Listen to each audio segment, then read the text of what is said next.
What's up, guys, and welcome to another episode of Gamescript. We're looking at the Miami Dolphins versus the Baltimore Ravens on Thursday Night Football.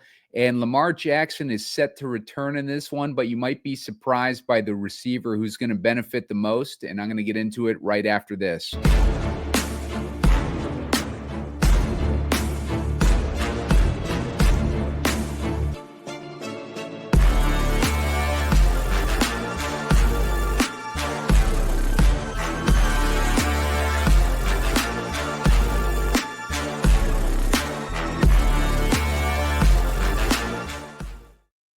What's up, guys? Simon Edwards at PumaCom here with Heatseeker Sports, and you're watching Gamescript.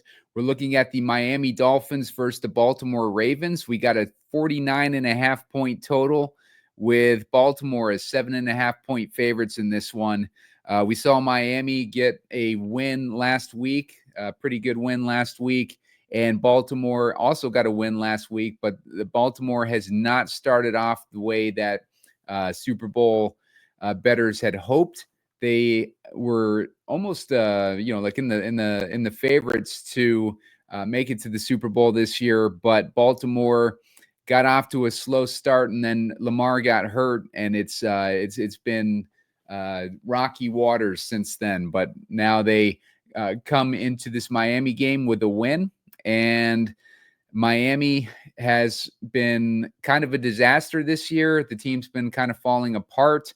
Happened really starting in the offseason with all the troubles they were having with Tyreek Hill, and it's kind of spilled over into the regular season with just the team in general at odds with each other, and the coaches, just a bad scene overall with Miami, not what we're used to seeing out of them, at least like during the regular season. Like the playoffs are usually a disaster for Miami, but the regular season, they're usually a contender for most of the season.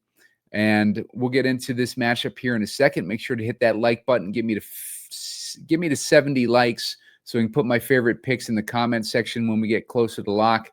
Gonna want to do that. We had Tucker Kraft as the captain last week. I can't remember which game it was, but we've had some good captains recently. I busted with the captain on the last one. I had the running back for the Chiefs, but I had the wrong running back.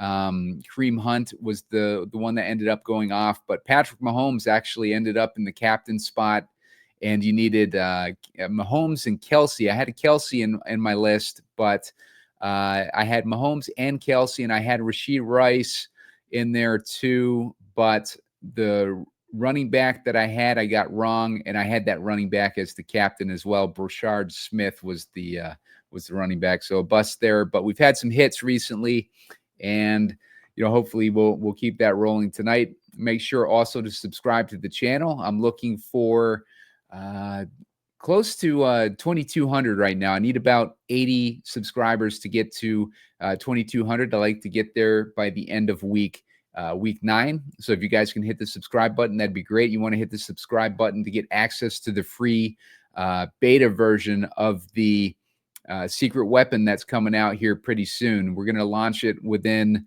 a couple weeks. We're on the final stages of the development phase, and we're getting ready to launch it for testing internally, and then we're going to be launching it to the public, well, actually my YouTube subscribers at least, to test it for us and give us some feedback on what needs to be improved with it. So definitely subscribe to the channel to get access to that. It's going to help you out with your research big time. And let's get on with the analysis. So we got the Ravens versus the Dolphins, like I said, and Lamar Jackson looks like he's back. We'll check out the injury designation here, and it looks like he does not have an injury designation, so seems like it's pretty much going to be confirmed that he's back. I'm just refreshing the page real quick to confirm that. I don't see an injury designation with him. So it looks like he's back. The only injury I see on the offense is really this receiver, this backup receiver here. So good shape overall on the offense. Let's see. We got for the defense. Defense has been banged up all season, but they've been getting healthier. We still got a bunch of guys on IR. The most notable, Nnamdi Matabuke. Beyond that, looks like our Darius Washington is out in this one. We got several other guys, Longer Beam, Cone, Isaac, all on IR. But we got guys like Humphrey back, Awuzie is healthy in this one. Kyle Hamilton's healthy. So their defense has been getting healthier, and they've been improving, and they've become a stronger defense than they were in the beginning of the season when we were able to target them. But not so much the case recently. So let's take a look at Miami and see where their injuries are. Looking at Julian Hill, the tight end, is out. So their tight ends are super banged up. I'd like to see Greg Dulcich get a chance. He was a heavily hyped tight end when he was a rookie for Denver, and he started off the season on the injured reserve, and then he came in mid-season and had a monster game. But then we haven't really seen much of him since that. But like he showed signs of promise during that brief rookie season that he had, but we haven't really seen much out of him since. And then obviously Denver got rid of him and sent him to Miami. Darren Waller on IR, he got off to a hot start. They were targeting him a ton. Julian Hill, don't think he really did too much. Tanner Connor and Greg Dulcich are the guys that are remaining. So we'll take a look when we get to the individual players and see what their matchup looks like. We got the left tackle is banged up for Miami. We're missing a couple in the depth there. We're missing one of their left guards. So a lot of damage to the offensive line just in general. So they struggle with, they have no, like they don't have their full offensive line, and it's been a struggle for them in general since they lost their main cog in the offseason. I believe he retired, but the particular guy that retired when he played with Tua's I can't remember if his yards per attempt went down by almost like 50%, and they haven't been able to get their shit together basically for the season, and Tua has not been the Tua that we're used to. And then on top of that, they lost Tyreek Hill, so they lost their biggest weapon. So it's just been a bad scene for Tua and the offense here, and a lot of that has to do with these injuries and departures on the offensive line, but also has to do with obviously Tyreek Hill, the problems he was having in the offseason, and then he ended up getting lost for the season in general. So just a bad scene there. Now, looking at these safeties, if you remember last year, there was a couple times where we targeted Isaiah Likely when they were facing a team with a banged up safeties, and looks like Ashton Davis is doubtful, and the backup is questionable. We got Minkah Fitzpatrick still, obviously, and Elijah Campbell, but the fact that they are missing a starter on the safeties might mean interesting things for the tight ends of Baltimore this week. So we'll get into that in a second. We're also banged up in the cornerbacks. We're missing Storm Duck. We're missing Jason Marshall Jr. as a nickelback, and Kader Kohu. But they got their starters in there. But like the safety position is where I'm interested here, and also the offensive line just being all banged up. All right, so let's go over to take a look at these players. Lamar Jackson, obviously, just a stud, over 26 DraftKings points in every full game that he played. Got hurt in week 4, and that really stunted the entire team. They were 1-2 when Lamar went down. The games that they lost some tough games to Baltimore. To Detroit and to Buffalo. The one they lost to Buffalo came back in the fourth quarter, had like some miraculous comeback, ended up winning that game. But really, they should have at least been 2-2 with the Lamar games, but they lost that Buffalo game. And then, of course, when Lamar got hurt, they ended up getting destroyed by Kansas City as well. Detroit, they ended up losing to as well. So high-powered offense, very tough schedule for Baltimore to start off with. Achane has been pretty much a de facto slot receiver since the Tyreek Hill. Well, he's pretty much been a de facto slot receiver his whole career, but like since Tyreek Hill went down, we've kind of seen 7 targets, 5 targets, 6 targets, 7 targets, and then he had 9 targets and 10 targets. So he's really been like heavily used all season. So De'Von Achane, basically a wide receiver / running back. He's kind of like the inverse of Deebo Samuel, like when Deebo Samuel had that running back year where he was just doing a ton of runs.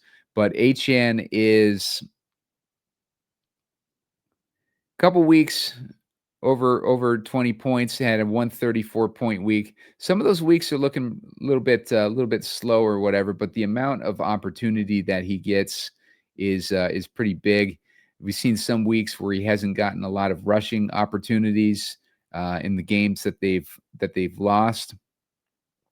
But the games that they win, they typically looks like he's been getting, or they've been trying to get him to 20 carries. But in those games, he also had like seven targets. So if we get a script where we want Miami winning this thing, then Achane, we can probably pencil him in for something around that type of usage. With Derrick Henry, Henry had a fumbling problem for most of the season, and you can see his output has been pretty low for a lot of these games, like under double-digit points. But then he ended up with 17 points right before the bye, and then 19 points last week. So last week he looked like his old self a little bit as far as scoring the touchdowns anyways, but he had 3.4 yards per carry. That'll improve with the return of Lamar Jackson. He does a lot better with Lamar Jackson. He had 5.1 against the Rams before the bye, but they still lost that game.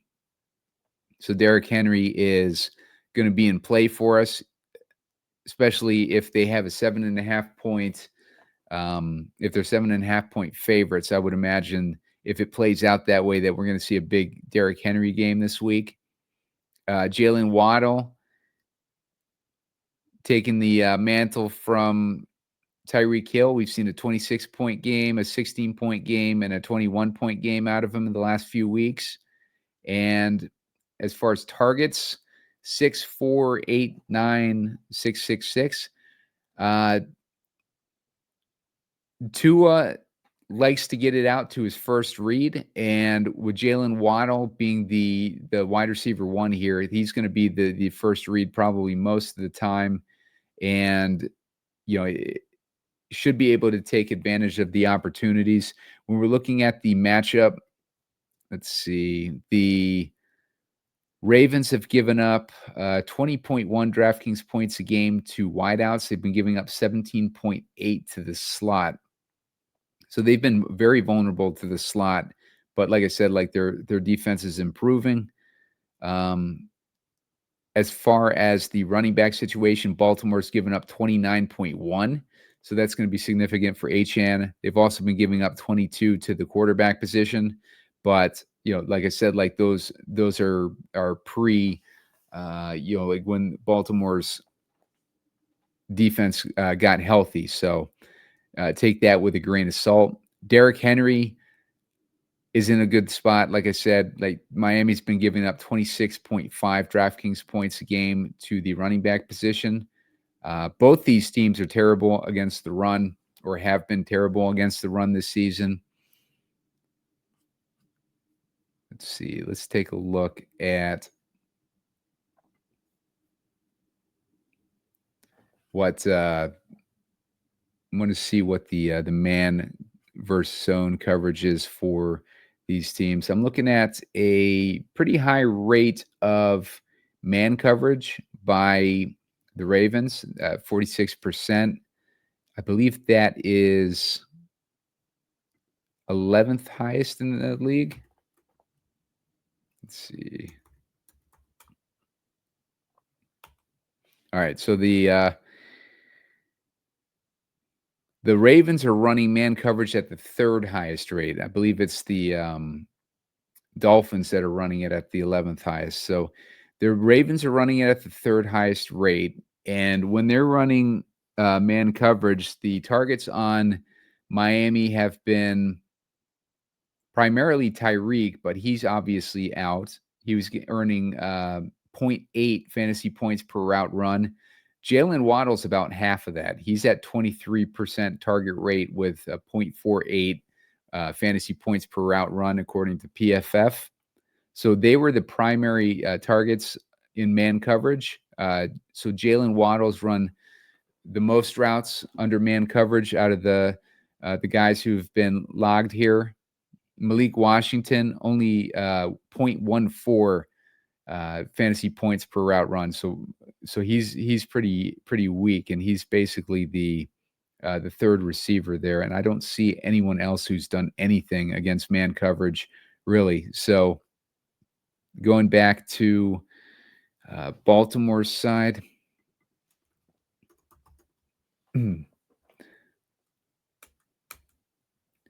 The Dolphins running it at the 11th highest rate. The guy that benefits the most, I'll get into in a second, but let's go to before we get into that, let's go to Tua. Tua, 24 DraftKings points last week. He's had a couple decent weeks where he scored over 20 DraftKings points, but for the most part, we've been seeing these duds out of him, like 1.6, 9.6, 13.8, 8.3. So it's been tough to trust Tua, and that understandably sends his price below all these other guys. If you look at their flex price, he's at 10K, but still that might be too much for Tua, unless we think that this game's going to shoot out a little bit. Huntley obviously not playing. Zay Flowers should benefit as well from the return of Lamar. Now, at the 11th highest rate of man coverage that they're facing, Zay Flowers is earning 0.54 fantasy points per route run, and I'm naming all these all these fantasy points per route run to kind of prep you for the guy that I think is going to benefit the most this week from the matchup. And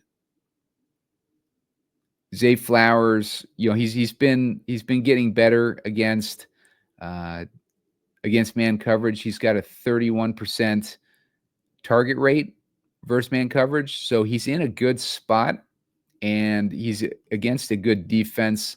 Like I said, they're giving up 21.5 to wideouts. He also runs 35% of his routes in the slot, and that is where Miami's been giving up, let's see, only 8.4 DraftKings points. So only 8.4 DraftKings points to the slot. 21.5 out wide is the primary place where we want to focus there for Zay Flowers. And if you notice, like, we go back to when Lamar was the starter, we saw that 31-point week in week one, and I remember regretting not drafting more of him in the offseason, but then he slowly declined to 3.3, and then we've seen him with the basically the backup quarterbacks. He's had a few games over double-digit points, though, not groundbreaking, though, with 14.7 0.4, looking like the highest point total that he's had with the backups. But we could see another big week out of Zay Flowers this week with the return to Lamar. Bateman has been MIA this year, but we did see that 17-point week before Lamar went down. But Bateman's a guy like who, if you forget about him, he's the guy that's going to get you, like, he's going to end up getting like 2 touchdowns or have some ridiculous stat line. So don't sleep on Bateman. Let me try and see what his situation against man coverage is. 18% target rate versus man coverage. So he's still getting targeted a decent amount. We'd like to see it like at 20% or higher. So a little bit low there for Bateman, but like I said, like you can't sleep on the guy because he'll hit when you least expect it. So kickers are going to be in play. We got Loop and Patterson. Let's see what they've done. Loop has only had a couple weeks over double-digit points, but again, with these guys, or a few weeks over double-digit points, you can see like 2 out of the 3.5 games with Lamar, he ended up with double-digit points. And then last week in their win against Chicago, he had double-digit points again. So Loop is definitely in play with the return of Lamar Jackson. Riley Patterson has been on and off with the double-digit points. So every other game basically has been double-digit points for him. So, like a good spot there, especially if that Baltimore defense is improved, then that'll give him more opportunities if the offense stalls out a bit. Now, these tight ends have a good matchup too. We're looking at Mark Andrews. He had that 27-point week and then a 10-point week when Lamar went down. So he looked like he was starting to heat up. And you remember this 27-point week, he had those 2 weak weeks to begin, 1.5 and 1.4 DraftKings points. And then the media was getting on him, and they were asking him, like, why are you having a down year? And Mark Andrews is like, I'm blocking, like, what do you want me to do? And, I think that lit a fire under Lamar too, because they ended up making him a focus of the game this week. I think it might have been a showdown slate. And like they made Mark Andrews, they made it a point to get him the ball, kind of probably, stroke his ego a bit, but also the matchup was good. He ended up getting 27 DraftKings points. Then the following week against Kansas City, he had 10, and then Lamar got hurt. And then he's been just basically MIA since Lamar went down. But the matchup for these tight ends, the Dolphins are giving up 14.5 DraftKings points a game to the tight end position. So it's a really good matchup for those Baltimore tight ends. On the flip side, it would have been a great Darren Waller opportunity because the Ravens are giving up 15.2 DraftKings points to the tight end positions. We got another, we could have had another potential dueling tight end slate, like that one that I called for the Pittsburgh versus I can't remember who they faced, but like every tight end basically, like on the Pittsburgh rosters ended up scoring a touchdown that week. Let's see, Malik Washington. 13.6 DraftKings points last week. He's kind of been MIA even with Tyreek Hill going down. Let's take a look at the snap counts for him. Going to go to Fantasy Pros. Go down to Miami. Malik Washington, 62% snap count. Westbrook Achane, 65%. D. Eskridge, 1%. Jalen Waddle, 78%. So Cedric Wilson had a 32%. He came out of nowhere with a 32% last week. Cedric Wilson, I think he was getting used a decent amount last year, if I'm not mistaken. But he could be interesting for Cedric Wilson. especially with Tyreek out, and they're desperate for a receiving weapon, especially after losing Darren Waller. But Westbrook Akine and Jalen Waddle and Malik Washington getting the biggest workload there. Let's check out the tight ends for Miami.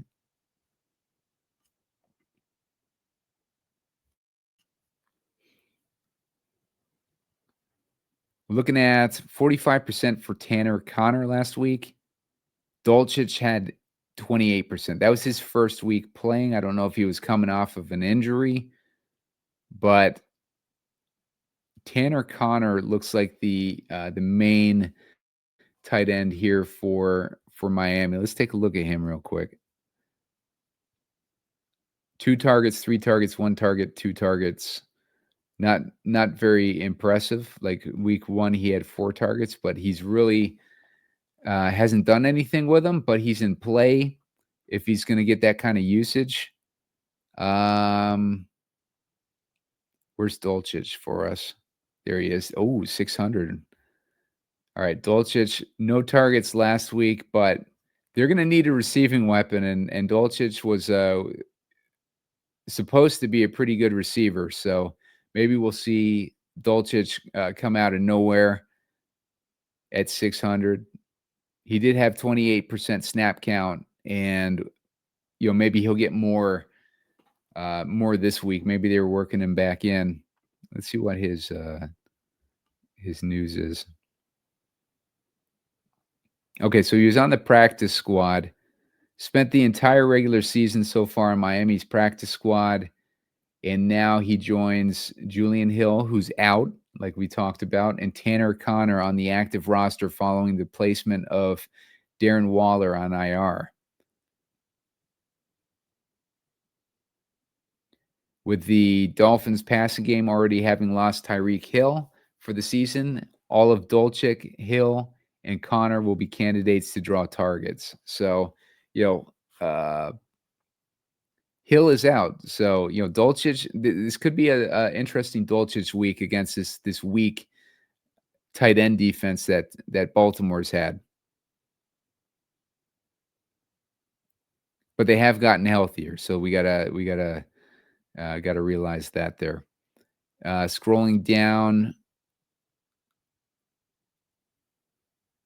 looking at Ollie Gordon. Ollie Gordon, like the strategy that the Dolphins took last week was to run the crap out of the ball against Atlanta, and it worked. If you watch them play, like they were just rotating these backs and just running like every play pretty much was a run play. And Ollie Gordon was heavily involved last week. If he broke one of those off, he could have scored a touchdown. It'd be actually he did score a touchdown, but if he'd scored a long range touchdown, it could have been like a bigger day for him. He did have one reception for 20 yards with that touchdown. So like Gordon looked pretty good last week.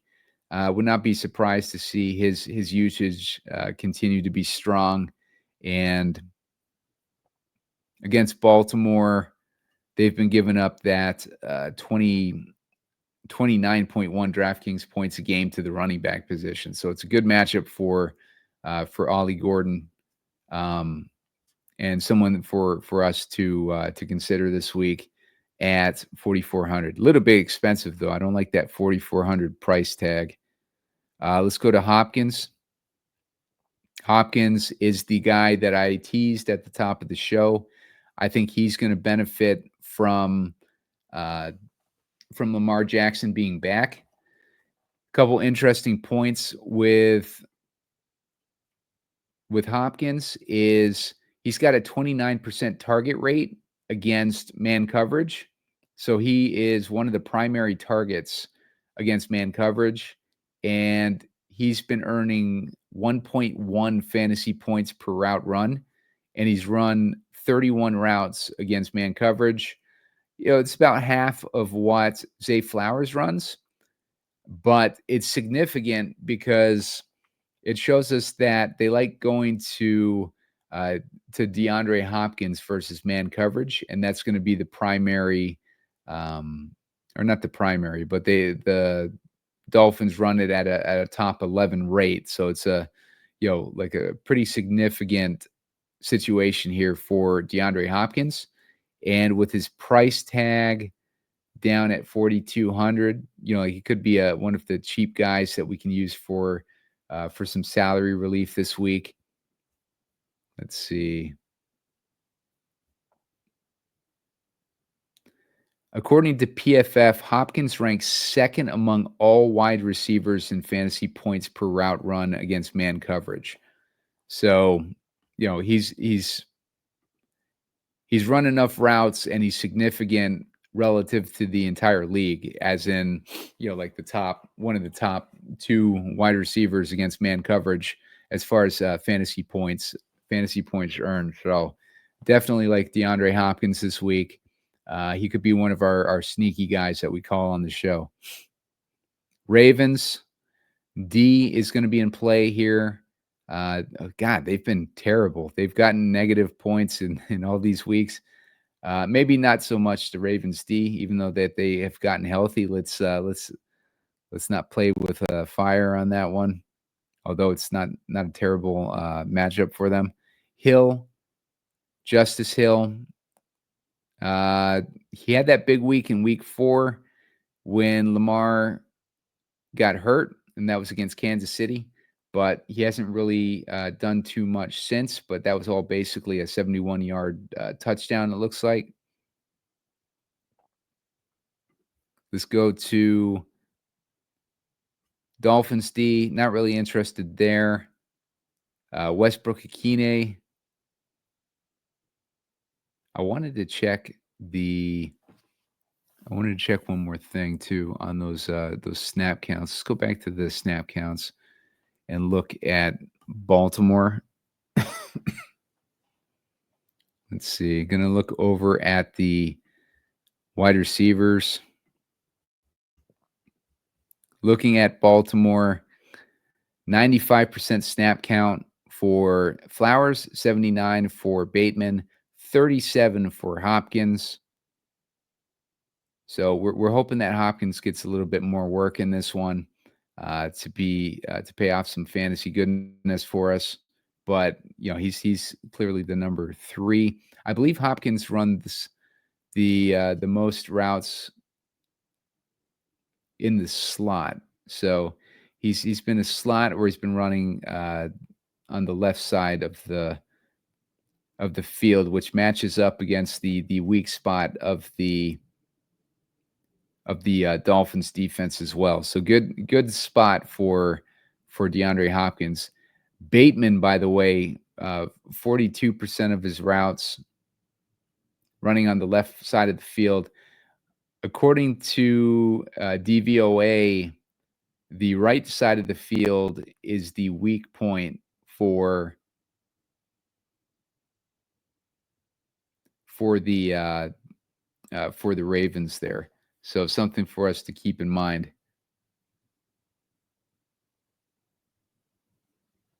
Let's see.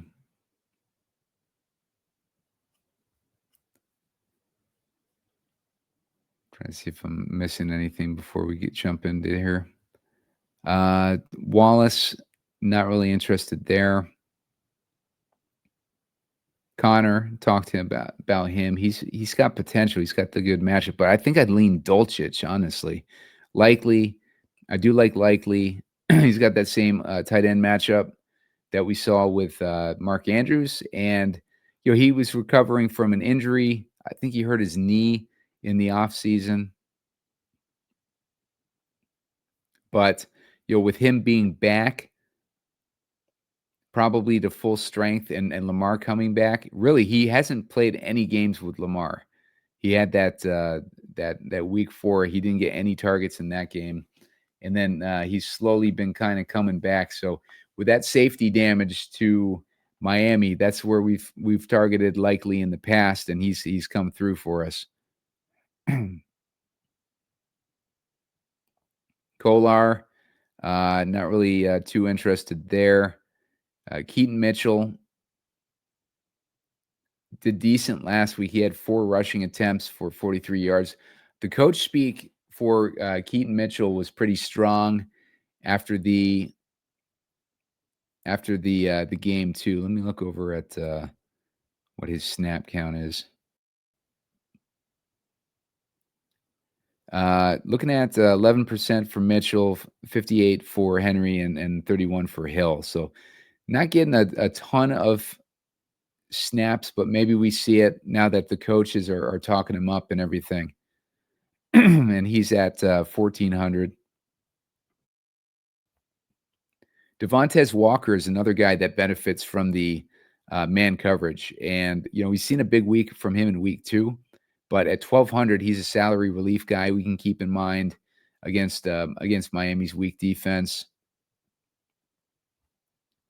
Jalen Wright was the other guy that was getting usage. He got 9 attempts last week in that rotation of running backs that they used against Atlanta last week. CJ Wilson, we saw his usage. Looks like last week is his first week back, and only 1 target. Dolchich is the guy I'm interested in. If we're gonna go in the dumpster for a guy, he's at 600. And other than that, I don't really see too much that I would be interested in. So let's go ahead and start building this thing. Let me see what we got for more chalkier build. Going to run it through the optimizer.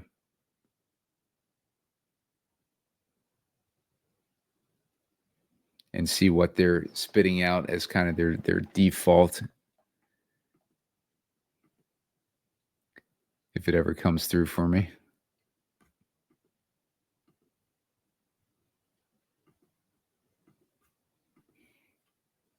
All right, looks like my optimizer is not loading. There we go. Let's go to Baltimore versus Miami. Get rid of a few guys and optimize it. All right, guys. So for the potential, at least the optimizer, optimal lineup, they want Lamar Jackson as the captain. They want both their tight ends in there. So they're putting in Andrews and Likely, both of which have a good matchup, obviously, in this one. Where is Likely? Likely's pretty cheap at 2K. When Likely gets cheap, like you gotta pay attention.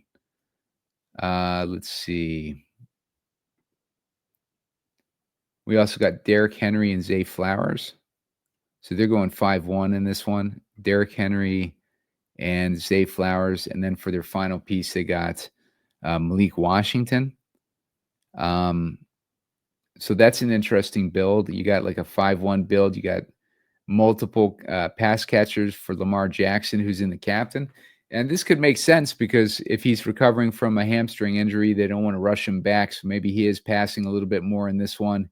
But, that's a lot of pass catchers for Lamar Jackson. And then on top of that, we got Derrick Henry in there too. So I don't like the construction of this. Let's get rid of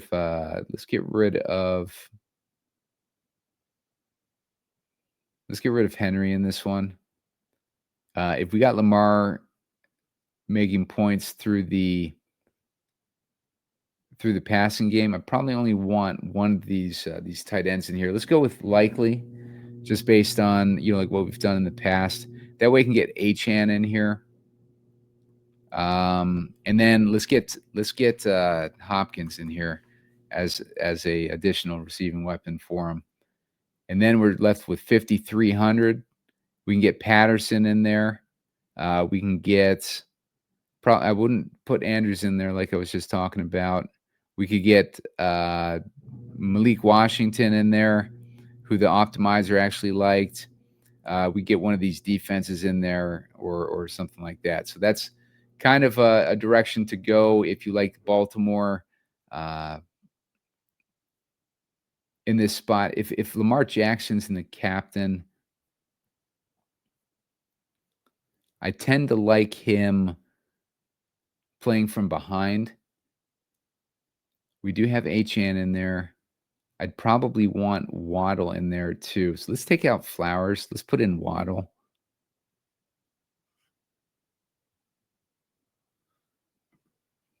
And that leaves us with 4,300. So we got Jackson to Likely and Hopkins. And with our 4K left, we could put in the Ravens D, the Dolphins D. We got like Westbrook Akine. Might be interested in like Keaton Mitchell. If they're playing in a competitive game, maybe Henry's been scripted out. So plenty of options there for a Jackson build, and it builds pretty easily along with the players that some of the matchups that I like in this one too. So I don't mind going that direction for Lamar, and it'll be different too because we got for the receivers we got Likely and Hopkins, and people are going to be wanting to jam in guys like Flowers or whatever. But like by putting Likely and Hopkins, we're able to get Achane and Waddle in there. So like I do like that we have like that many studs with Lamar Jackson and the captain. All right, let's go with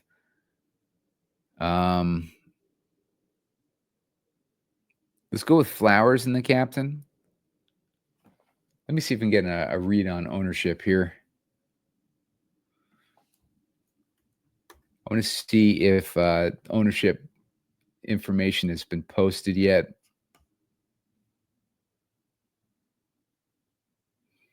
Yeah, I'm not really seeing any. Let's see. I hate that that these other sites don't put out their showdown information until the day of. Like a lot of us like to use like a slow Wednesday to kind of do our research on this. So let's see. I'm assuming that maybe Flowers won't have that high of ownership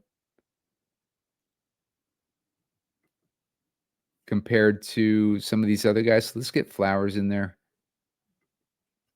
And let's put Jackson. Let's get Achane. And let's get Waddle in there too.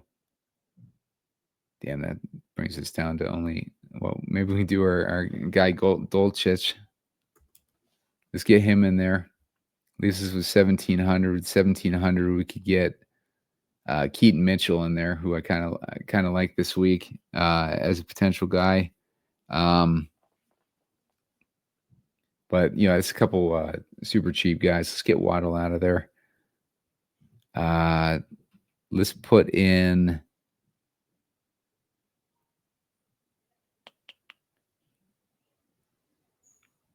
Let's put in Andrews.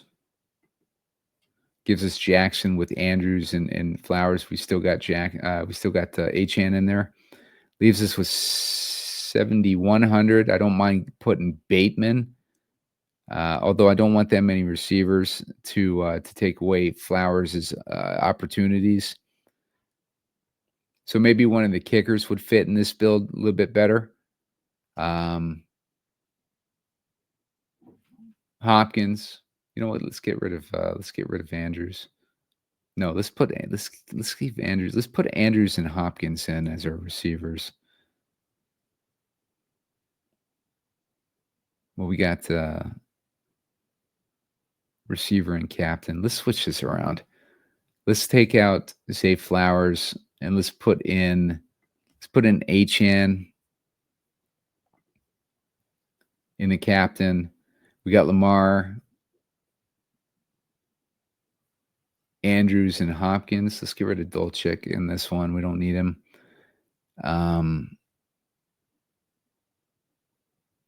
If we put in Waddle,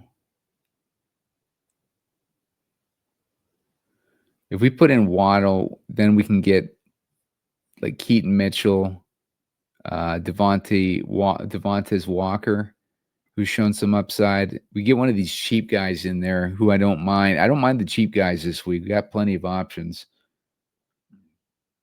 But this is a good one for Achane and the captain. And we got Lamar with a couple receivers who might be lesser owned. And we got kind of a Miami playing with a lead here. So maybe we want to put in, let's see. Yeah, probably Dolchit or Keaton Mitchell, because Keaton Mitchell will get some usage, I think, if they're playing from behind.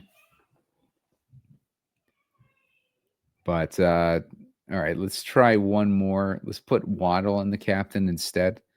I really want to kind of lean in on these underdogs on these island games, because they've been hitting left and right, and for the most part, I've been on the favorites. I think Baltimore is going to win this game, but I do think that the way that these dogs have been hitting, it makes a lot of sense to try to build around that.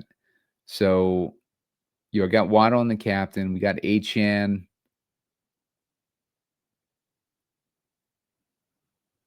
Achane in there as well. I'd like to get Tua in this build, but it's hard to get him in there and have Jackson in there too. So that's a tough one. So if we wanted to take out Jackson maybe and put in Henry, doesn't do anything. We could go from Andrews to Likely.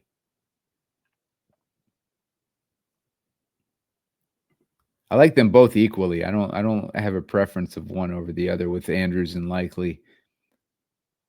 But that doesn't really help us. So let's put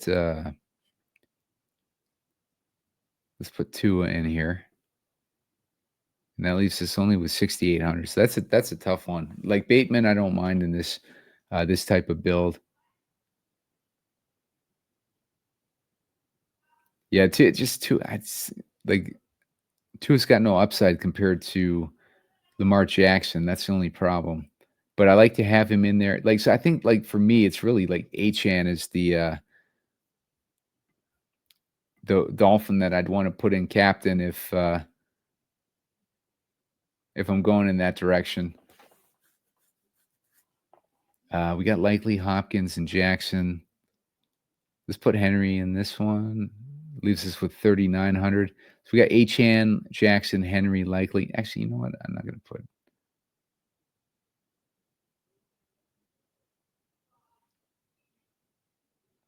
Let's put Waddle back in there.